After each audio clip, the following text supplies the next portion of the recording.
รายการเมตตาธรรมมีความภาคภูมิใจที่ได้เป็นส่วนหนึ่งในการเผยแผ่พุทธศาสนาและคำสอนต่างๆให้แก่พุทธศาสนิกชนที่เลื่อมใสศรัทธาในพระพุทธศาสนาและสืบสานฮิตของประเพณีวัฒนธรรมอันดีงามของชาติออกอากาศทุกๆวันอาทิตย์เวลา 8:05 น. หา 8:35 น. 14:10 น. หา 14:40 น. 20:15 น. หา 20:45 น. ทางโทรภาพแห่งชาติลาวช่อง 3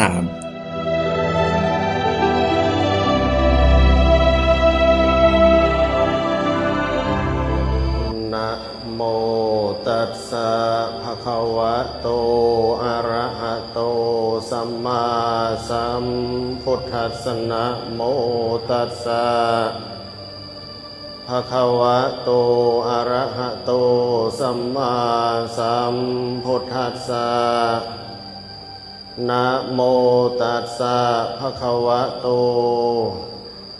อะระหะโตสัมมาสัมพุทธัสสะปุญญานิปะละโลกัสมิงปฏิทาโหนติปานินังอิโตปรังสกัจจังธัมโมโสตัพโพติณวาระโอกาสนี้อาตมาภาพจักได้รับประทานวิสัชนา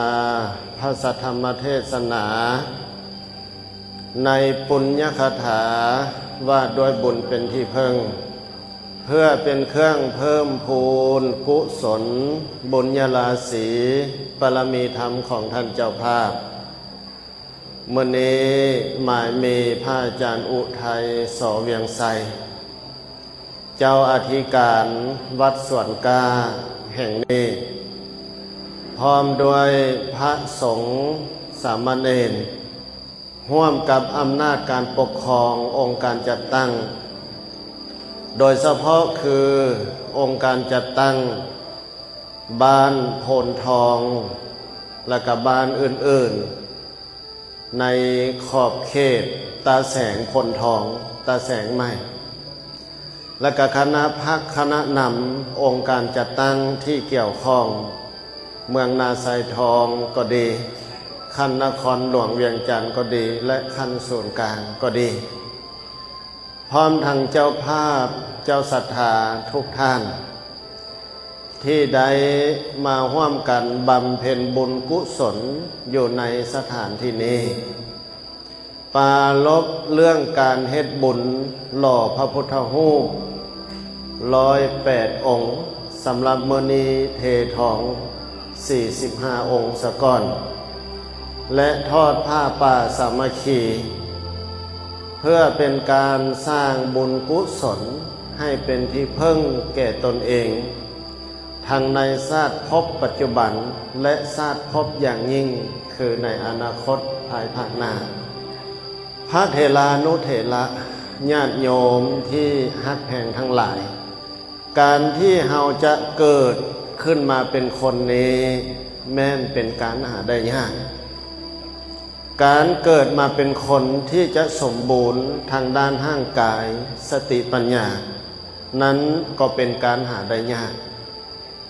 การจะเกิดมาเป็นคนที่มีทรัพย์สมบัติพอได้อยู่ได้กินได้ทานนั่นก็เป็นการหาได้ยากการที่เราจะเกิดมาพบพอพระพุทธศาสนาและได้ฟังธรรมะขององค์สมเด็จพระสัมมาสัมพุทธเจ้าโดยต่อพระพักตร์หรือจากพระสาวกก็ดีเป็นการหาได้ยากการที่เกิดมาแล้วที่จะได้บำเพ็ญกุศลคือได้สร้างทานได้รักษาศีลได้เจริญเมตตาภาวนาโดยมีครูบาอาจารย์ผู้รู้ผู้เข้าใจเป็นผู้ชักจูงนำทางนี้ก็เป็นการหาได้ยากสำหรับทุกท่านที่นั่งอยู่ในที่นี้แม่นท่านได้ครบถ้วนหมดแล้วในการหาได้ยากดังกล่าวนั้น เพ พิ่นเอิ้นว่าบุพเพกตปุญญาตาคือเป็นผู้มีบุญได้สร้างไว้ในอดีตคนมีบุญเท่านั้นที่จะมีโอกาสอันดีมีโอกาสอันงามมีโอกาสอันเหมาะสมและมีเงื่อนไขที่จะได้บำเพ็ญบุญกุศลดังที่กล่าวมาในเบื้องต้นแล้วนั้นในเมื่อเราเกิดมาได้พบพอบวรพุทธศาสนาได้พบพอพระสงฆ์สามเณรครูบาอาจารย์ได้พบพอกัลยาณมิตรคือหมู่เพื่อนที่ดีได้ซักจูงนำทางให้ได้นับถือพุทธศาสนาและปฏิบัติตามหลักศีลธรรมที่ถูกต้องทางพุทธศาสนาแล้วนั้นสิ่งที่เฮาทั้งหลายควรจะประพฤติปฏิบัติและรักษาสืบทอด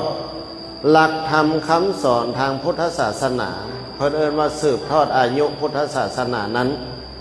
แม่นมีหลายแบบหลายวิธีที่จะได้ร่วมกันปฏิบัติสำหรับมื้อนี้เฮาได้พร้อมเพียงกันมาหล่อพระพุทธรูปถ้าถามว่าเป็นหยังเฮาจังหล่อพระพุทธรูปพระพุทธรูปนี้มีความสำคัญอย่างใดต่อพระพุทธศาสนาต่อพุทธศาสนิกชนคือภิกขุภิกขุณีอุปาสกอุปาสิกาทั้งหลายเพราะฉะนั้นขอให้เราเข้าใจว่าพระพุทธศาสนาที่ดำรงคงไว้มาฮอดปัจจุบันนี้จะมีอยู่สองอย่างอันที่หนึ่งนามธรรมอันที่สองรูปธรรมคำว่านามธรรมนั้นหมายถึงหลักคำสอนที่เป็นคำสั่งคำสอนขององค์สมเด็จพระสัมมาสัมพุทธเจ้าที่เหล่าพระสาวกทั้งหลายได้ศึกษาปฏิบัติและนำมาเผยแผ่ให้ทุกท่านได้รู้ได้เข้าใจได้ปฏิบัติเพื่อก้าวถึงความหลุดพ้นจากสังสารวัฏคือความทุกข์ในวัฏสงสารประการที่สองรูปธรรมคำว่ารูปธรรมในที่นี้หมายถึงวัตถุสิ่งของทางพุทธศาสนาที่เป็นเครื่องเตือนจิตสะกิดใจเหล่าชาวพุทธทั้งหลายให้ได้ระลึกถึงคุณงามความดีตัวอย่างศาลาโฮงธรรมพัทธสีมาพระพุทธรูปเหล่านี้เป็นต้นซึ่งเป็นวัตถุเตือนจิตสะกิดใจให้เฮานั้นระลึกถึงคุณงามความดีให้ระลึกถึงความบ่ประมาทให้ระลึกถึงสัจธรรมแห่งชีวิตที่มีอยู่ในโลกนี้การล่อพระพุทธรูปนี้แม่นเฮามาล่อหลอมรูปธรรมนั่นก็คือวัตถุที่เป็นรูปสามารถสัมผัสได้ด้วยสายตานั่นก็คือสร้างประติมากรรมรูปหล่อเหมือนสัญลักษณ์ขององค์สมเด็จพระสัมมาสัมพุทธเจ้าเพราะว่าพระพุทธศาสนาเฮาจะมั่นคงอยู่ได้นี่ต้องอาศัยเสาค้ำหลายๆอย่างคล้ายๆคือเสือก1 เซนที่เฮาจะใส่มัดงัวมัดควายมัดสร้างมัดมาให้อยู่ได้หรือว่ามัดวัตถุสิ่งของอื่นต้องเป็นเสือกที่มีหลายเกี่ยวเสือกมีหลายเกี่ยวฟันเข้ากันจึงเป็นเสือกที่มั่นคงพระพุทธศาสนาก็เช่นเดียวกันต้องอาศัยองค์ประกอบอยู่หลายอย่างโดยเฉพาะองค์ประกอบขั้นพื้นฐานนั้นอันที่หนึ่งคือศาสนธรรมอันที่สองศาสนบุคคลอันที่สามศาสนสถานหรือศาสนวัตถุคำว่าศาสนธรรมนั้นได้แก่สิ่งใดศาสนธรรมหมายถึงธรรมวินัยที่องค์สมเด็จพระสัมมาสัมพุทธเจ้าทรงเทศนาสั่งสอนเหล่าสาวกทั้งหลายมีถึง 84,000 พระธรรมขันธ์ที่เราจะลึกลงเป็นคัมภีร์เอิ้นว่าคัมภีร์พระไตรปิฎกยกตัวอย่างหัวข้อธรรมที่เพิ่นสอนเช่นว่าสัพพปาปัสสะอาการนังกุศลสูปสัมปทาสจิตตปริโยทะปนังเอตังพุทธานาศาสนังดังนี้เป็นต้นซึ่งแปลเป็นภาษาลาวเฮาให้เข้าใจง่ายๆนั่นก็คือ การละบาปอกุศลทางกายทางวาจาการสร้างกุศลให้ถึงพร้อมทางด้านร่างกายทางด้านวาจาการสำละล้างจิตใจของตนให้สะอาดบริสุทธิ์ผ่องใสเหล่านี้เป็นต้นถ้าว่าให้สั้นจื่อง่ายก็คือละเสียซึ่งความชั่วให้ตั้งอยู่ในความดีทำจิตใจให้ผ่องใสนี่อันนี้ยกตัวอย่างแล้วก็ตัวอย่างคือปัสสิมโอวาทคือโอวาทตอนสุดท้ายขององค์สมเด็จพระสัมมาสัมพุทธเจ้าก่อนจะเสด็จดับขันธปรินิพพานนั้นพระพุทธเจ้าได้ตรัสไว้ว่าวยธรรมาสังขาราอัปปมาเทนะสัพพเททะดังนี้เป็นต้นซึ่งแปลได้ความหมายว่าสังขารทั้งหลายเป็นของบ่เที่ยงมีการเสื่อมไปเป็นธรรมดาขอให้ท่านทั้งหลายจงตั้งอยู่ด้วยความบ่ประมาทเถิดนะสอนให้เราเป็นผู้บ่ประมาทถ้าหากว่าเราศึกษาธรรมะทางพุทธศาสนาอย่างลึกซึ้งถึงถ่องละเอียดละออแล้วเราจะเข้าใจถึงสัจธรรมของชีวิตในการเกิดมาเป็นคนในการครองสมณเพศก็ดีในการครองเพศคฤหัสถ์ก็ดีและหน้าที่ต่างๆจะมีอยู่ในหลักคำสอนทางหมดทางมวลนั้นอันนี้เพื่อเอิ้นว่าศาสนธรรมที่จะลึกเป็นหนังสือเอิ้นว่าคัมภีร์พระไตรปิฎกคัมภีร์พระไตรปิฎกนี้ศูนย์กลางองค์การพุทธศาสนาสัมพันธ์แห่งสปป.ลาวเพิ่นได้จัดพิมพ์ได้สำเร็จแล้วเพื่อว่าพ่อแม่ครูบาอาจารย์ญาติโยมท่านใดอยากทานธรรมะหรือว่าทานคัมภีร์พระไตรปิฎกเขาก็สามารถติดต่อบูชาซื้อได้อยู่ที่ศูนย์กลางองค์การพุทธศาสนาสัมพันธ์แห่งสปป.ลาววัดพระธาตุหลวงเหนือนครหลวงเวียงจันทร์ปัจจุบันก็รู้สึกว่ามีพระสงฆ์สามเณรออกตนญาติโยมทางภายในและต่างประเทศกำลังม่วนซื่นกับการทานหนังสือพระไตรปิฎก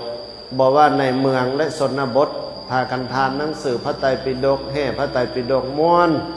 ได้ทางบุญได้ทางความสามัคคีได้ทางม่วนได้ทางหมู่เพื่อนเพิ่มเติมมีแต่แนวดีๆงามๆม่วนๆอันนั้นแม่นเสื้อคือพระพุทธศาสนาเกี่ยวที่หนึ่งเอิ้นว่าศาสนธรรมอันนี้มีอยู่แล้วธรรมะที่พระพุทธเจ้าสอนไว้พระสงฆ์สาวกพระธคถาได้เรียบเรียงไว้และรัฐบาลแต่ละประเทศก็ได้จัดพิมพ์ไว้เป็นบ่อนอิงเป็นบ่อนศึกษาแก่พุทธศาสนิกชนทั้งหลายถือว่าเป็นอาหารสำเร็จรูปคล้ายๆคือเป็นมีสำเร็จรูปหรือเป็นปลากระป๋องนี่สำเร็จรูปอยู่แล้วแต่ว่าหาผู้ใดสิไปเปิดกินอาหารสำเร็จรูปนั้นกันยังอีกเรื่องนึงได้คือหนังสือคัมภีร์พระไตรปิฎกสร้างขึ้นแล้วทานไปแล้วผู้ที่จะมาอ่านมาเปิดมาอ่านมาศึกษามาปฏิบัตินั้นกันยังอีกอันนึงที่เขาจะต้องปฏิบัติบัดนี้นอกจากศาสนธรรมแล้วยังศาสนบุคคลศาสนบุคคลนั้นแม่นไผก็คือบุคคลที่จะมาสืบทอดอายุพระพุทธศาสนาดังเราเคยได้ยินอยู่เรื่อยๆว่าพุทธบริษัททั้งสี่คำว่าพุทธบริษัททั้งสี่หมายถึงสงฆ์สาวกของพระผู้มีพระภาคเจ้ามีพระแด่มีภิกขุคือครูบาผู้ชายภิกขุณีคือครูบาผู้หญิงประเทศลาวเฮายังบ่เคยมีครูบาผู้หญิงได้ส่วนไม่ออกให้เฮานี่ไปบวชบ่อาจารย์อุทัยสเวียงไสส่วนไปบวชอยู่ศรีลังกาอยู่ไต้หวันให้มีครูบาผู้หญิงในบ่เนาะ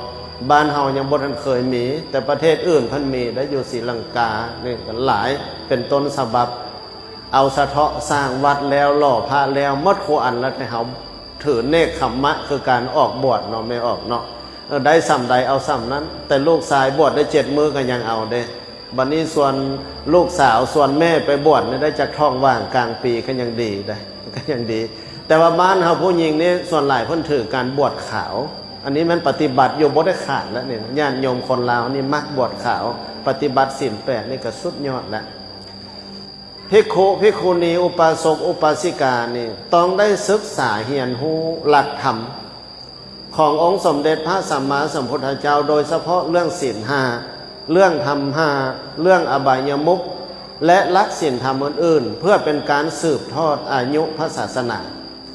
ถ้าหากว่าพระสงฆ์บวชมาแล้ว บ่เฮียนสูตรบ่เฮียนเทศหลักธรรมะบ่มีผู้สืบทอดเมื่อว่าบ่เฮียนแล้วก็บ่มีอันที่จะไปเผยแพร่เมื่อบ่ได้เผยแพร่แล้วผู้ที่จะฮู้ตามก็บ่มีนั่นจะเฮ็ดให้ศาสนาหลักธรรมวินัยทั้งหลายนี้เสื่อม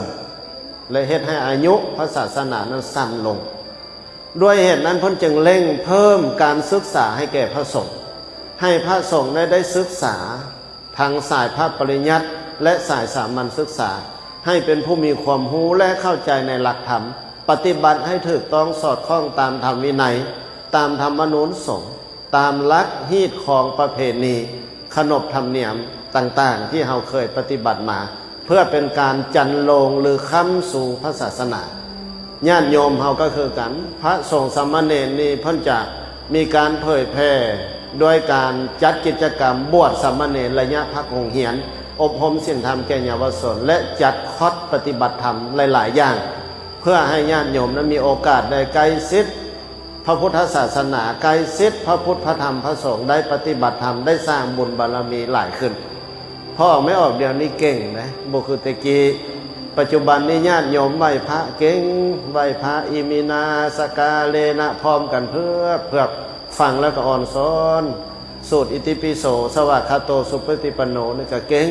เดี๋ยวนี้ญาติโยมเฮาเก่งหลายแล้วก็เข้าอกเข้าใจแล้วก็โนทางพากันเฮ็ดบุญในเมื่อเข้าใจแล้วก็อยากทำบุญอยากสร้างบารมีญาติโยมเฮากินทานหลายปัจจุบันนี้มีการตื่นโตเป็นชาวพุทธที่ดีพร้อมเดียวกันนั้นก็รักษาขนบธรรมเนียมฮีตของประเพณีอันดีงามของสปป.ลาวนี่ไว้ได้ดีที่สุดจนเป็นที่เอกอ้างทะนงใจให้ชาวโลกได้ฮู้ได้เห็นได้ชื่นชมและมาเที่ยวประเทศชาติบ้านเมืองของเราอันนี้แม่นศาสนาบุคคลบัดนี้ประการที่สามองค์ประกอบอันที่สามหรือว่าเสื้อเกี่ยวที่สามที่จะโฮมกันเป็น1 เส้นคือพุทธศาสนานั้นนั่นก็คือศาสนสถานและศาสนวัตถุคำว่าศาสนสถานนั้นได้แก่สิ่งใดศาสนสถานคือวัดวาอารามคนลาวเขานี่คันได้สร้างวัดดีใจม่วนใจเป็นสถานที่สักการะบูชา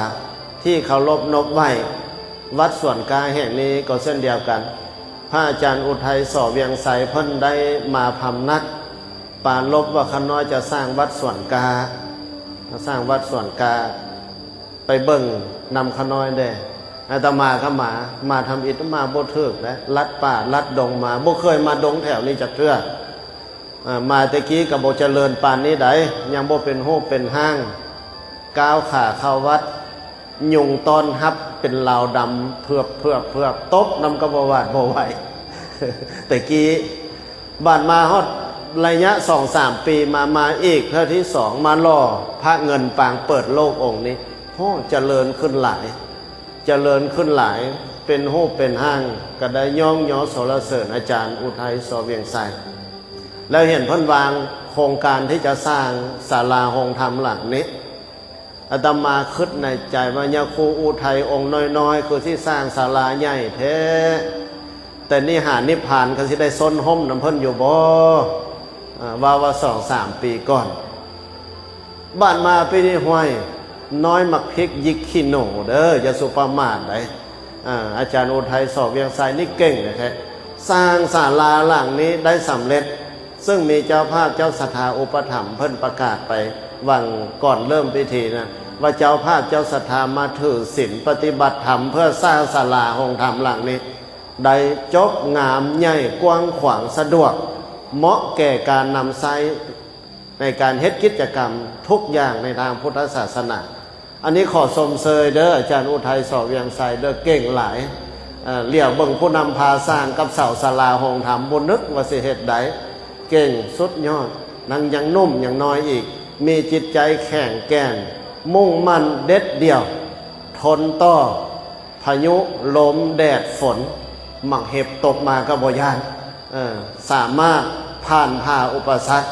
สร้างเพราะว่ามีจิตใจตั้งมั่นแล้วบ่หวั่นไหวในโลกธรรมทั้งหลายอันนี้มันจิตใจที่เข้มแข็งและเด็ดเดี่ยวที่สุดแม่นขอย่องย่อสรรเสริญขออนุโมทนาเพราะว่าเห็นศาลาหลังนี้กันแล้วพ ระเจ้าเงินปางเปิดโลกกันแล้วแม่นไผสิรอดได้คืออาจารย์อุทัยสอบเวียงใสเงินทั้งหมดในเฮ็ดพิธีล่ออยู่นี่ล่ออยู่นี่มื้อนี้ได้มาประดิษฐานให้ทุกท่านได้เคารพสักการะบูชาอันนั้นแม่น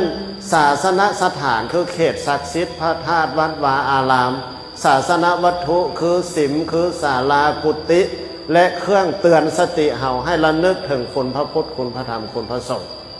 มื้อนี้ก็เส้นเดียวกันเพิ่นได้สร้างศาสนวัตถุคือพระพุทธรูปดังที่อาตมาเว้าณเบื้องต้นนั้นว่าพุทธรูปเป็นประติมากรรมเป็นสัญลักษณ์เพื่อระลึกถึงองค์สมเด็จพระสัมมาสัมพุทธเจ้าระลึกถึงคุณงามความดีระลึกถึงที่พระพุทธเจ้าเตือนเฮาว่าอย่าประมาทบ่ให้เป็นผู้ประมาทในการสร้างพระพุทธรูปนี้ที่ระลึกถึงพระพุทธเจ้านั้นพระพุทธองค์ยังตรัสว่าภายหลังที่พระองค์เสด็จดับขันธปรินิพพานไปแล้วหากบุคคลใดยังคิดฮอดคิดถึงระลึกถึงองค์สมเด็จพระสัมมาสัมพุทธเจ้าให้ไปขาบไหว้หรือระลึกถึงเจดีย์4มีหยังอันที่หนึ่งธาตุเจดีย์หมายถึงกระดูกของพุทธเจ้าพระบรมสารีริกธาตุตัวอย่างที่บุรพมหากษัตริย์หรือว่าครูบาอาจารย์พระอรหันต์รุ่นก่อนเพิ่นได้นำเอาพระบรมสารีริกธาตุคือกระดูกของพุทธเจ้ามาประดิษฐานไว้ที่พระธาตุหลวง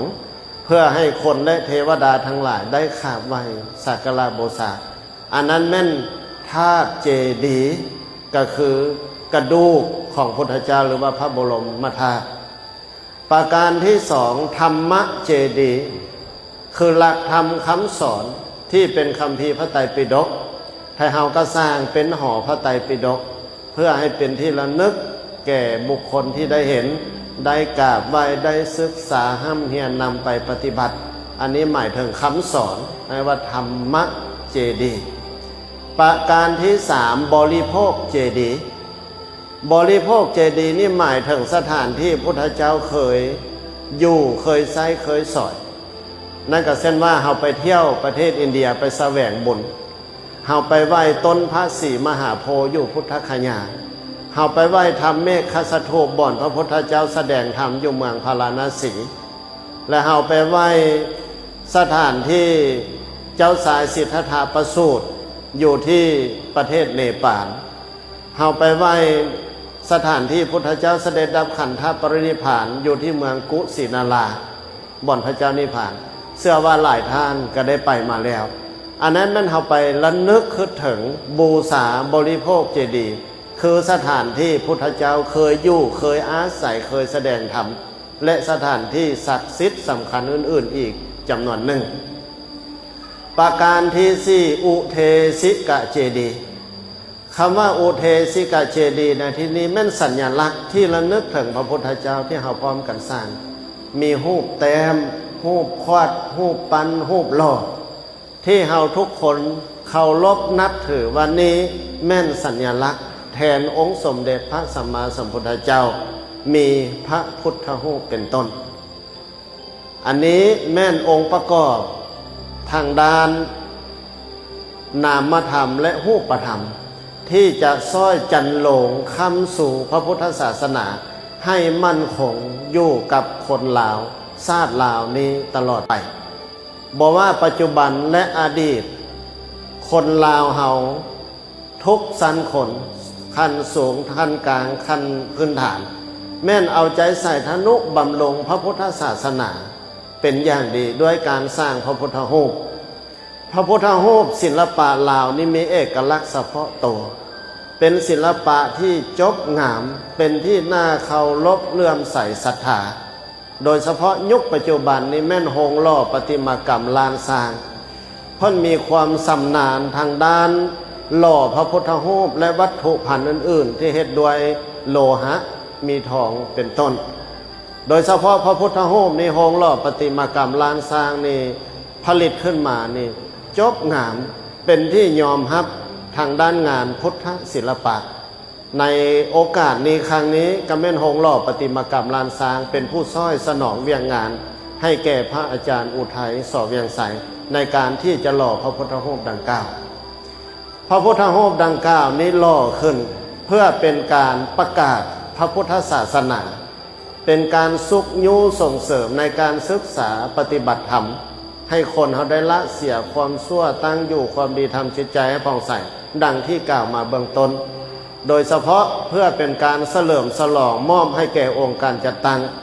ตาแสงโพนทองตาแสงใหม่คำว่าตาแสงในซื่อม้วนเลยจังน้อยมีผู้ฮู้เพิ่นหักสิให้นิยามคำว่าตาแสงในยุคอาตมาเกิดมาก็เห็นตาแสงก็ได้อยู่ตาแสงต่อมาบ่มีตาแสงบัดนี้มีตาแสงอีกกลับไปกลับมาอย่างใดก็ตามอันนั้นมันระเบียบวิธีการปกครองและบริหารประเทศชาติบ้านเมืองของฝ่ายผู้นำทางรัฐะเพิ่นมีการจัดตั้งปฏิบัติเพื่อให้ฮัดคุมเพื่อให้พ่อแม่ประชาชนลาวเฮานี้มีความเป็นระเบียบเหี้ยมห้อยอยู่ร่วมกันด้วยความผาสุกความเจริญและสร้างสรรค์พัฒนาประเทศชาติสืบต่อไปทางพระพุทธศาสนาเฮาก็บ่ได้นิ่งนอนใจเป็นกระบอกเสียงในการปลุกระดมขนขวายให้พ่อแม่ประชาชนบรรดาเผ่าเป็นคนดีอยู่ในศีลกินในธรรมอยู่ในระเบียบกฎหมายของบ้านเมืองเป็นผู้บอกง่ายสอนง่ายเป็นผู้เข้าอกเข้าใจการนำและเป็นผู้มีความสามัคคีฮักเสื้อแผงชาติฮักบ้านเกิดเมืองนอนฮักพระพุทธศาสนาอย่างดูดดื่มและเข้าอกเข้าใจอย่างเที่ยงแท้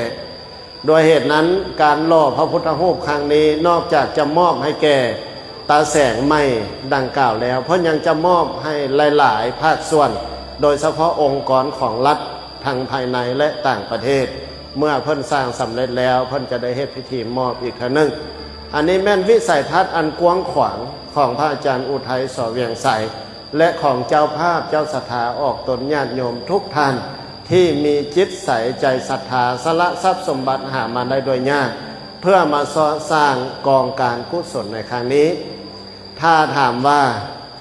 สร้างพระพุทธรูปได้บุญหลายบ่เพิ่นว่าได้บุญหลายโยปุคโลว่าบุคคลใดได้สร้างไว้แล้วซึ่งพระพุทธรูปไว้ในพุทธศาสนานี้จะสร้างด้วยเนื้อคำก็ดีเนื้อเงินก็ดีเนื้อทองก็ดีเนื้อศิลาก็ดีเนื้อไม้ก็ดีเนื้อดินก็ดีบุคคลผู้นั้นแม้นว่าท่องเที่ยวไปมาในวัฏสงสารย่อมบ่ไปสู่อบายภูมิทั้งสี่คือบ่ไปตกมรณะบ่ได้ไปเกิดเป็นผีเพศบ่ได้ไปเกิดเป็นอสุรกายบ่ได้ไปเกิดเป็นสัตว์เดรัจฉานแม้นว่าท่องเที่ยวไปมาในวัฏสงสารนี้ย่อมได้มนุษย์สมบัติสวรรค์สมบัติตราบต่อเท้าถึงพระนิพพานสมบัติคำว่ามนุษย์สมบัติเกิดชาติใดพบใดเกิดมาเป็นคนน่าจะเป็นคนงามมีสวดทรงที่งามมีผิวพรรณวรรณะที่งามเกิดมาเป็นคนชาติใดพบใดจะเป็นผู้มีสติปัญญากล้าคมเสียมแหลมเป็นคนฉลาดเกิดมาชาติใดพบใดจะเป็นผู้อุดมสมบูรณ์เป็นผู้บ่อึดบ่อยากบ่ทุกข์บ่ยากบ่อึดบ่อนหากินบ่อึดแผ่นดินอยู่อันนี้เพิ่นว่าสมบัติมนุษย์ขั้นพื้นฐานบัดนี้สวรรค์สมบัติเด้คันเฮาสิ้นชีพจากการเป็นมนุษย์แล้วเฮาบ่ได้ไปตกมรณะเฮาได้ไปเกิดเป็นเทพเจ้าเหล่าเทพาอยู่ในสวงสวรรค์เสวยทิพย์สมบัติตามบุญสมภารของตนที่สร้างไว้ถ้าหากเฮาสะสมบุญบารมีเพียงพอแล้วมื้อนึงเฮาหากจะฆ่ากิเลสให้ตายคายกิเลสให้หลุดสุดกิเลสให้ออกฮู้แจ้งเห็นจริงในหลักธรรมคำสอนขององค์สมเด็จพระสัมมาสัมพุทธเจ้าเข้าสู่พระปรินิพพานเป็นปริโยสารบ่ได้มาเวียนว่ายตายเกิดในวัฏสงสารนี้อีกด้วยเหตุนั้นนรชนหญิงชายผู้ฉลาดจึงปรารถนาหาความหลุดพ้นจึงได้เพียรพยายามสร้างกองการที่เพิ่งแก่เฮาอยู่กับย้อนบุญเฮาไปหน้ากับย้อนบุญ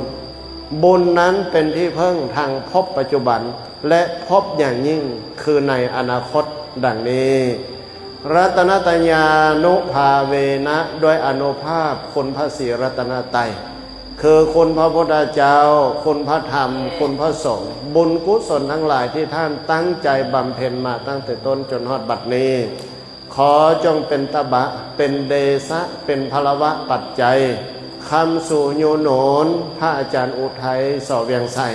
พร้อมด้วยครูบาอาจารย์พระสงฆ์สามเณรทุกพระองค์